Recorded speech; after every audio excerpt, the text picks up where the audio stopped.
Hello à tous, plus que quelques jours avant le bac. No, God, please, no! No!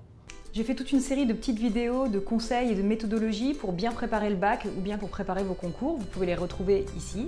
Donc si tu te sens complètement gonflé à bloc et prêt pour tes concours, bravo! Maintenant, parlons du plan B. Tu n'as pas révisé. Ou alors peut-être que si, tu as révisé et on te distribue le sujet quand soudain, tu n'as aucune inspiration. C'est le vide absolu. Bienvenue en enfer. C'est l'instant de panique.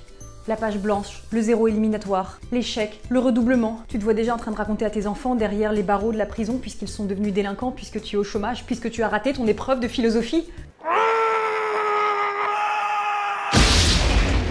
Ça y est, tu es enfin persuadé que ta vie est foutue, tout ça à cause de ce sujet de philosophie que tu as raté au bac en 2018. C'est vrai. Bon, ça peut pas être pire donc. Mais qu'est-ce qu'on fait maintenant? Parce que bon, t'as 2 heures, 4 heures à tuer devant toi, donc autant essayer de faire quelque chose. Déjà, commence par ne pas t'occuper de Jean-Michel premier de classe à côté de toi, qui, depuis qu'il a son sujet, n'arrête pas de griffouiller plein de trucs sur son brouillon. Hein, on l'a tous fait, c'est du pipeau. Ça ne veut rien dire. Il est peut-être d'ailleurs en train d'écrire ses mémoires. Bon, déjà, sache que quand tu as un sujet pourri, que toi tu juges être le pire sujet au monde, il y a des grandes chances pour que d'autres gens dans la salle pensent comme toi. Yes! Solidarité dans la panique. Vous êtes tous dans la même galère. Ensuite, ma grande expérience te dira que c'est souvent quand on le sentait le moins bien qu'on fait le mieux. Est-ce que tu sais pourquoi?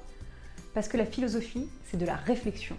Du coup, quand tu es face à un sujet qui ne te dit absolument rien, c'est généralement à ce moment-là que tu vas te mettre à réfléchir plutôt que de recracher tout ton cours et de refaire une dissertation que tu aurais déjà fait en mars dernier. Donc, reprenons. Tu es face à ton sujet qui est horrible. Tu es en train de mourir intérieurement, c'est la panique. Première question, c'est de savoir pourquoi tu n'aimes pas ce sujet. Est-ce que c'est parce que tu comprends absolument pas le texte? Est-ce qu'il y a un mot dans le sujet que tu ne connais pas, que tu ne comprends pas? Commence par prendre ton temps et par relire le texte. Et re-relire le texte. Voici plein de conseils pour faire une explication de texte. Mon sujet de philo à l'ENS? Le juste. Sujet de philo en colle, une demi-heure de préparation, tout ou rien. Oui, les sujets de merde, ça existe. Au pire, ça fera un truc marrant à raconter sur YouTube dans quelques années. Deuxième possibilité, c'est pile le thème que tu n'avais pas révisé. Calme-toi, ça fait 18, 19, 20 ans que tu es sur Terre, tu as forcément quelque chose à te dire en rapport avec ce sujet. Tu connais bien des choses.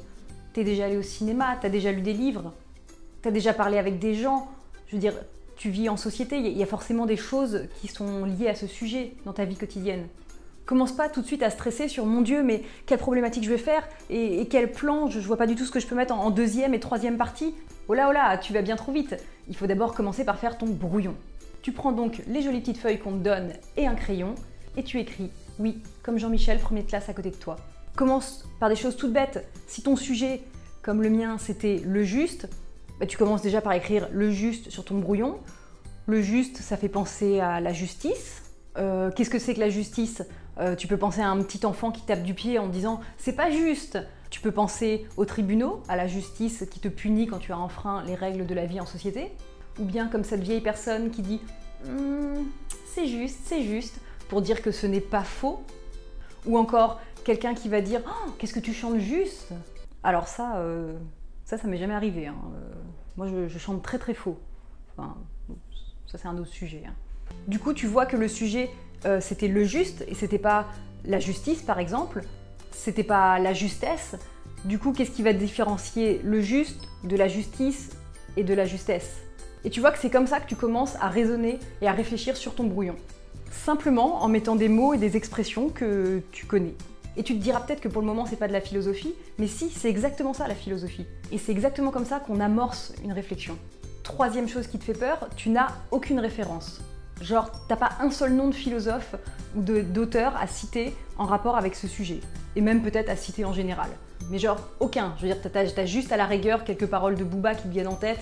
Bon, je te le cache pas, si t'as vraiment aucune référence, mais genre rien de chez rien, tu vas peut-être pas te taper le 18. Mais tu sais quoi? La philosophie, c'est pas juste une question de cours.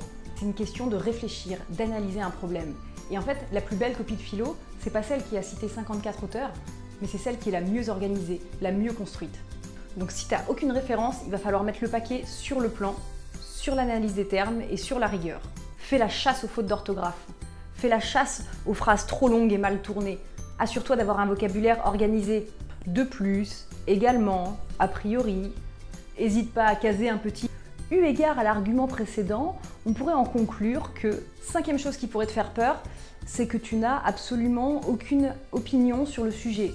C'est-à-dire que on va te parler par exemple d'un sujet sur l'art, moi j'ai absolument rien à dire, je ne sais pas vraiment ce qui est beau. C'est-à-dire que on me dit que la Joconde c'est très beau, ok, mais moi j'aime bien aussi les mecs qui font des peintures sur les quais de Seine.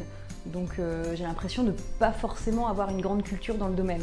Mais en fait c'est plutôt une bonne chose si t'as pas déjà une opinion toute faite sur le sujet. Parce que comme ça tu vas être beaucoup plus neutre et tu vas vraiment pouvoir te poser les questions qu'il faut se poser.